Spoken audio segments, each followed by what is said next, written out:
Hi കൂട്ടുകാരെ, നിങ്ങൾക്കെല്ലാം സുഖമല്ലേ? തനിമ മലയാളം സ്റ്റോറീസിലേക്ക് എല്ലാവർക്കും സ്വാഗതം.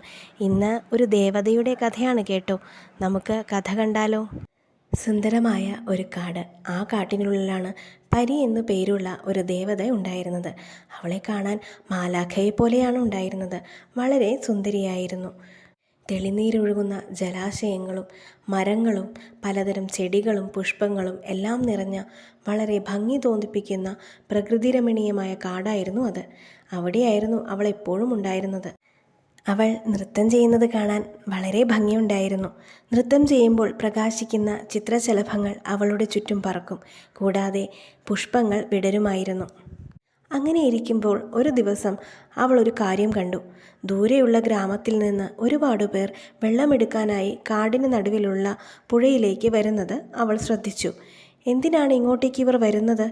അവർക്ക് എന്താണ് ഇങ്ങോട്ടേക്ക് വരേണ്ട കാര്യം എന്നവൾ ആലോചിച്ചു. ഇതറിയാനായി അവൾ ഗ്രാമത്തിലേക്ക് പോയി. അവിടെ ചെന്നപ്പോഴാണ് ഭൂമി മുഴുവൻ വരണ്ട് കിടക്കുന്നത് അവളുടെ ശ്രദ്ധയിൽപ്പെട്ടത്. കൂടാതെ ഒരു കുട്ടി വിഷമിച്ചിരിക്കുന്നത് അവൾ കണ്ടു. അവൾ അവൻ്റെ അടുത്തേക്ക് ചെന്നു. എന്നിട്ട് എന്താണ് വിഷമിച്ചിരിക്കുന്നത് എന്ന് ചോദിച്ചു. അവൻ അവളോട് എല്ലാ കാര്യങ്ങളും വിവരിച്ചു. ഭൂമി വരണ്ടതുകൊണ്ട് കൃഷിയെല്ലാം നശിച്ചു പോയിരിക്കുന്നു. ഗ്രാമത്തിൽ എല്ലാവർക്കും ഇപ്പോൾ ദാരിദ്ര്യമാണ്. കുടിക്കാനുള്ള വെള്ളം പോലും കാടിന് നടുവിലുള്ള പുഴയിൽ നിന്നാണ് എടുത്തു കൊണ്ടുവരുന്നതെന്ന് അവൻ ആ ദേവതയോട് പറഞ്ഞു. ദേവതയോട് അവൻ ഇതെല്ലാം മാറ്റി തങ്ങളുടെ ഗ്രാമത്തിൽ പുരോഗതി ലഭിക്കാനായി എന്തെങ്കിലും ചെയ്തു തരുമോ എന്ന് യാചിച്ചു. അപ്പോൾ പരി പറഞ്ഞു, എനിക്ക് നേരിട്ട് ഒന്നും ചെയ്യാൻ സാധിക്കില്ല. പക്ഷേ നിന്റെ കയ്യിൽ എനിക്ക് വിത്ത് നൽകാനാകും. ആ വിത്ത് നട്ട് നീ പരിപാലിച്ചാൽ ഈ ഗ്രാമത്തിൽ എല്ലാം താനേ ശരിയാവുമെന്ന് അവൾ പറഞ്ഞു. പക്ഷേ ഇതൊന്നും ഗ്രാമവാസികൾ വിശ്വസിക്കാൻ തയ്യാറായില്ല. പക്ഷേ അവന് അവളിൽ വിശ്വാസം തോന്നി.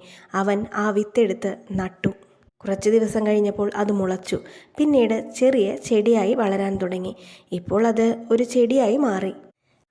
ചെടിയായി വളർന്നപ്പോൾ തന്നെ ഗ്രാമത്തിലുള്ള പുഴയിലൊക്കെ വെള്ളം നിറയാൻ തുടങ്ങി.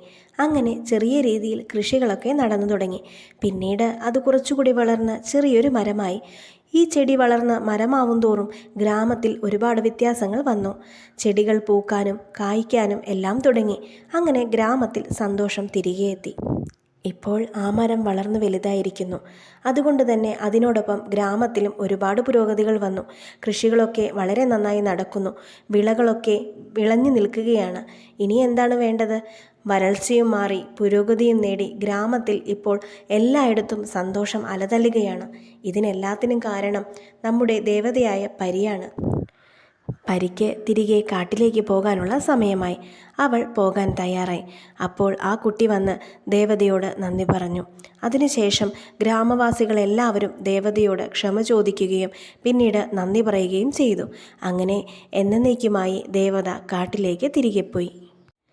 നിങ്ങൾക്ക് ഈ കഥ ഇഷ്ടപ്പെട്ടോ കൂട്ടുകാരെ? ഇഷ്ടപ്പെട്ടുവെങ്കിൽ ലൈക്ക് ചെയ്യാനും ഷെയർ ചെയ്യാനും സബ്സ്ക്രൈബ് ചെയ്യാനും മറക്കരുതേ. കൂടാതെ അഭിപ്രായങ്ങൾ കമൻറ്റ് ചെയ്യണേ. ഇനി മറ്റൊരു കഥയുമായി മറ്റൊരു ദിവസം കാണാം.